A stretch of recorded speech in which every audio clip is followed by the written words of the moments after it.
జనవరి 11. రెండు వైపులా వినడం.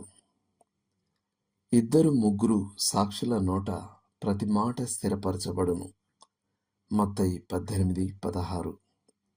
బైబిలు ప్రకారం ఒక సరైన తీర్పు తీర్చడానికి ఇద్దరు ముగ్గురు సాక్షుల సాక్ష్యము తప్పనిసరిగా ఉండాలి. మనం ఈ సూత్రాన్ని పాటిస్తే చాలు, అనేక ఇబ్బందుల నుండి మనలను మనం కాపాడుకోగలం. ఒక వివాదంలో ఒక వ్యక్తి మనతో చెప్పింది మాత్రమే విని వెంటనే అతనికి అనుకూలంగా తీర్పు చెప్పడం మన సహజ ప్రవృత్తి. అతడు చెప్పేది నమ్మశక్యంగా ఉంటుంది, మన సానుభూతి అతని పక్షాన ఉంటుంది. కానీ ఆ తర్వాత అతడు చెప్పింది కథలో ఒక భాగం మాత్రమే అని మనకు తెలుస్తుంది. రెండవ వైపు వాదన విన్నప్పుడు మొదటి వ్యక్తి నిజాలను వక్రీకరించాడని, లేదా కనీసం తనకు అనుకూలంగా వాటికి రంగు పులిమాడని మనం గ్రహిస్తాం. అందుచేతనే వ్యాజ్యమందు వారి పక్షము న్యాయముగా కనబడును, అయితే ఎదుటివాడు వచ్చిన మీదట వాని సంగతి తేటపడును. సామెతలు 18:17. పూర్తి వాస్తవాలను నిర్ధారించుకోకుండానే మనం ఒక నిర్ణయం తీసుకున్నప్పుడు మనం లోక సంబంధమైన న్యాయ వ్యవస్థ కంటే హీనంగా ప్రవర్తించిన వారం అవుతాం. మరియు సామెతలు 18:13లోని గద్దింపునకు మనలను మనం గురి చేసుకుంటాం.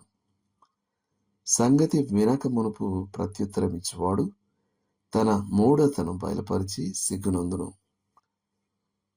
మెఫీబోషెతు సింహాసనాన్ని పొందాలని ఆశిస్తున్నాడని సీబా దావీదుకు చెప్పినప్పుడు దావీదు విచారణ లేకుండా ఆ అపనిందను అంగీకరించి మెఫీబోషెతు ఆస్తినంతటినీ సీబాకు ఇచ్చాడు. సమూయేలు 2వ గ్రంథం 16వ అధ్యాయం 1-4 వరకు.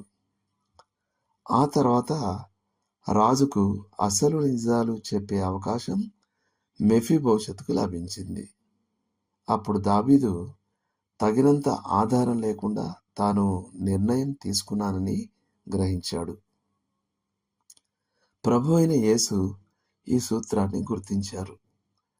ఆయనను గూర్చిన ఆయన సాక్ష్యము సరిపోదని ఆయన చెప్పారు. యోహాను 5:31.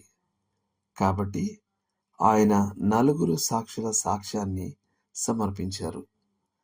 బాప్తిస్మమిచ్చు యోహాను 32-35 వరకు గల వచనాలు, ఆయన కార్యములు 36వ వచనం, తండ్రి అయిన దేవుడు 37-38 వచనాలు, మరియు లేఖనములు 5వ అధ్యాయం 39-40 వచనాలు.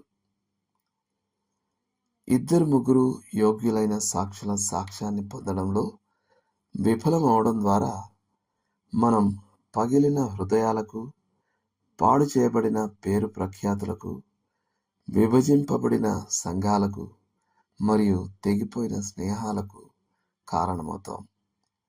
మనం దేవుని వాక్యాన్ని అనుసరిస్తే ఎంతో అన్యాయాన్ని మరియు మానవ బాధను నివారించగలం.